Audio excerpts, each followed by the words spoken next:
Hello, everyone. My name is Benny Chasin, aka Joe, whatever. So this is like video one for my like tutorial series on how to get started on being an entrepreneur and like self-employed. This video is dedicated to everyone that pretty much can't like find a job or is like doesn't know what to do. They're stuck in between, you know, just getting out of school or in school or just in something that just doesn't really like drive them to like pursue their passion. So this video is for you, for all you guys. I want to see people like do their own thing. I want to push people to become their own bosses and just empower yourself. Develop yourself mentally, physically, to do your own thing. Be your own boss, but also learn things along the way. So I'm just gonna make this real quick, real brief. Number one, to get started, being your own business person, your own boss, you need to have that positive attitude, that go-getter energy. I mean, you need to wake up in the morning and feel it in the morning. I mean, if you drink coffee, monsters, if you need a beer in the morning, whatever it is that you do to get you amped up, you need to do that. I myself drink a shitload of coffee in the morning and it gets me like up because I'm not a morning person at all. Okay, so that's number one. You need to have the drive and the passion and seriously be motivated. um, don't depend on someone to motivate you to do things. Always, once you like learn to motivate yourself, you'll literally like you'll have it. You'll be ready to get started. Without that motivation, I'm sorry to tell you guys, but you will not be able to do this. It'd be better for you to flip burgers or whatever. Not that I'm hating, I love burgers. But if you want to do your own thing and have your own business, you really need to have that self motivation. Okay? Also, number two, you need to learn to accept failure sometimes. As a matter of fact, scratch that. It's not about failure. It's Anthony Robbins said there are no failures. There are only outcomes. So if something happens, don't look at it as like, oh man, I failed. Like I didn't do it. Just look at it like, hey, that was the outcome of that situation. Never look at yourself and feel like you failed at something because it didn't happen the way you wanted. It was just a different outcome. Okay. Also, number three, always be open to learning new things. When I first started being an entrepreneur and getting into sales, um, I mean, I was real young, real cocky, and I just everything had to be the way I wanted to be. I wasn't open minded to like listening to other people, and that state of mind and thinking like robbed me of a lot of learning time. Until I finally got it, and then started learning and all that. So that's the third thing. Be open to learning new things, even if it's not relevant to what it is you're doing. Be open to it. It's always good to learn new things because you never know. You may be into automotive sales or into car washing, dog grooming, and you might learn something about construction or computers or even electronics. You may be able to apply that to another situation, and that might just get you the job you wanted, or actually get you the sale you were looking for. So always be open to those things. Um, Fourth, always be presentable, um, and always have a how can I say it? I always like to say when you go out and you get started and you're promoting a service or a product, leave your personality at home. Um, and I know a lot of people are gonna say, "Well, that's just me. That's just how I am." I understand that, but when you're out doing business, you're actually representing your company. You're not necessarily, yes, you are representing yourself, but you're really representing the company.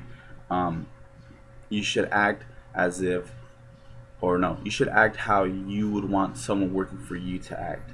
Um, Back then, I used to do this a lot. I would dress whatever way I wanted. Obviously, I have tattoos, and it was very hard for me to actually get gigs because of the way I looked, the way I talked. It's just always be presentable. Um, if you got swag or if you got a hipster, leave that at home. Piercings, take off the piercings, just take them off. The first impression always counts, especially, and I have to like emphasize, especially when someone's going to give you their money, for a service or a product. When you receive a deposit, you have to be presentable and trustworthy, especially in the beginning, because in the beginning, you really don't have nothing. You may not have an office. You may not even have a card. You may not even have an actual car. You might not have a lot of stuff. So you really need to you know, like there's a saying, fake it till you make it. And like literally, like that's what you're gonna have to do when you first get started. Okay, so your presentation must always be clean. I know some people smoke cigarettes. I smoke cigarettes too sometimes. Um, it's preferable that you not smoke before you go and talk to people. But I mean, if you do, I mean that's up to you. Um, Another thing, number five. Um, oh, this is one thing that I also learned along the way is when you have your business card. I don't have. Do I have any samples here? Okay. Like say for example your business card, right? Because that's like gonna be the first thing that you do. You're gonna come up with a business name, and then you're gonna get your business card, and then you're gonna put in all the information. Let me see a perfect example of one. Just kind of, these are all fucking shitty. Okay, well here's an example of something real simple. I don't know if you guys can see that. I mean, this is real simple. It's kind of busy.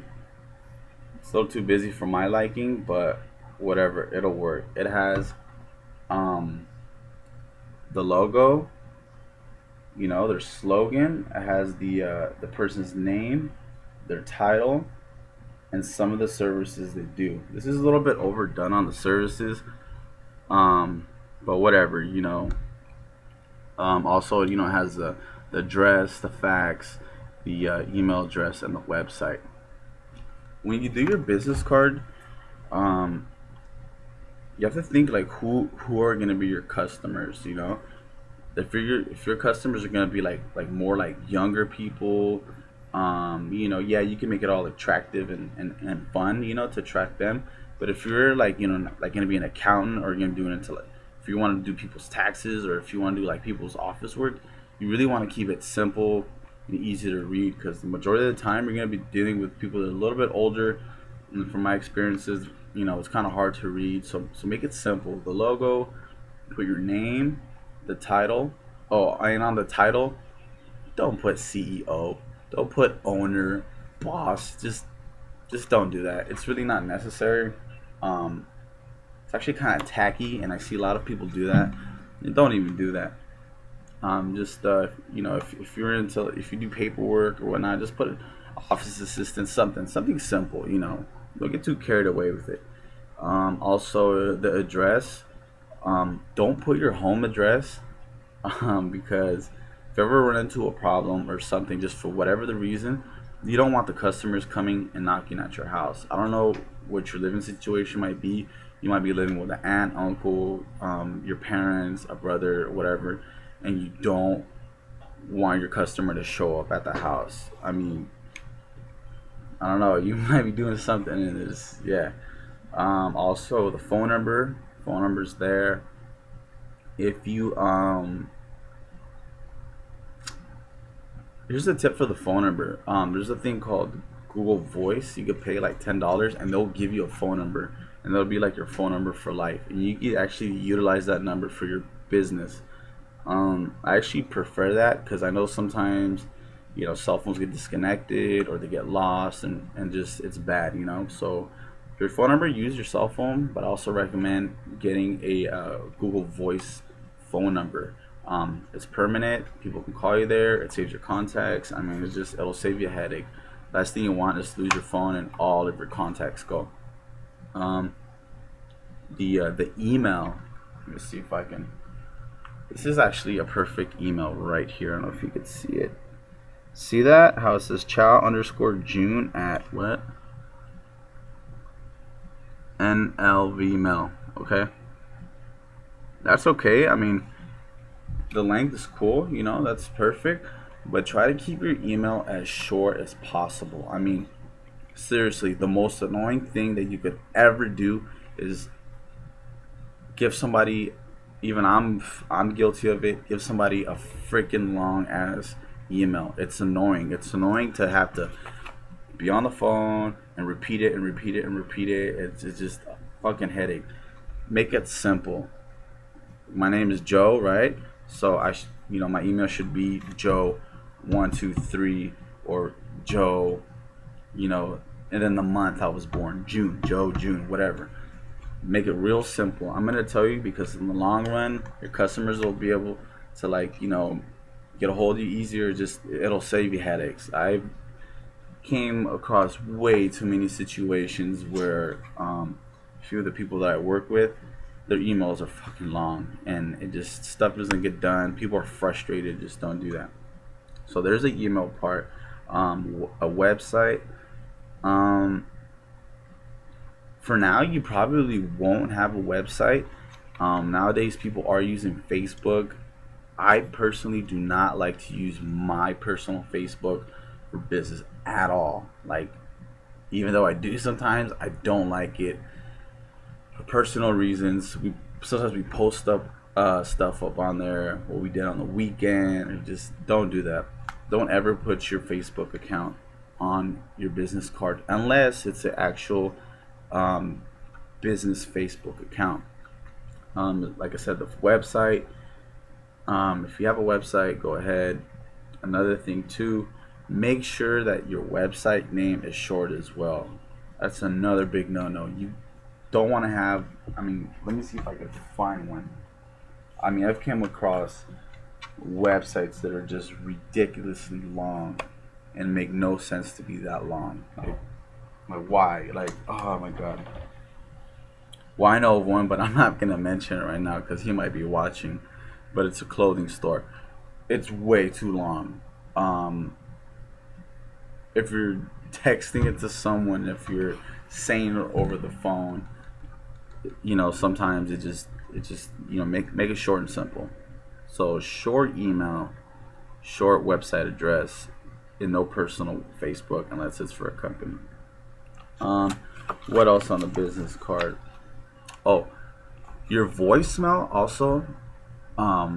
Make your voicemail sound professional. It doesn't take much to sound professional. You can just say, "Hey, you've reached such and such. Thank you for calling. Your call is very important to me. Leave your name, number, and a brief message, and I will call you back." And that's it. That's all you have to say. People will appreciate the professionalism on your voicemail. Don't put a song, or put 2 Chainz or Tupac. Do not do the thing where you're like, "Hello, oh hey," and then it's like the voicemail. You know what I mean? Have you ever called someone and it's a voicemail, and then you're like, "What the fuck? I thought I was actually talking to the person." It'll actually make you lose a customer like that. Oh, and don't put your kids on the voicemail either. We all love kids. They're cute and all, and they sound cute. But if you're serious about being an entrepreneur and self-employed and you're ready to get customers, do not put your kids on the voicemail. Other than that, I think that's pretty good for a start. We got the cards, we got the emails, how to kind of get that going. My next video is actually going to be based on product and services. I'm gonna actually make 2 different videos because product and service are 2 completely things. But before we even do that, I'm actually gonna provide you with another video on how to get started on a DBA, an LLC, and a corporation. Like I said, DBAs run around like anywhere from like 100 to 150 bucks. LLCs are a little bit more, and then corporations will actually run you in like the thousands. Um, the difference between a LLC and a DBA is that a DBA is actually it's your business name, but it's under your name. I don't know if that makes sense. It's like, for example, this is like National Group. The DBA would be like National Group, and it would be me. I am National Group. LLC and corporation actually separate you from the company. I mean, perfect example. Like, say, if something were to happen, say uh, a deal went bad where there was like losses, or something went wrong, just for whatever reason, you're like not personally accountable for it. The company is. This is actually the company actually now becomes a separate individual. It has its own social security. That's the tax ID. It has its own thing. So those are the benefits of that. But for you, those of you that are just starting out, I just recommend you start off with a DBA, and then you can move forward with doing to doing bigger things. So that concludes this segment of being your own entrepreneur. Peace out, guys. Hustle hard.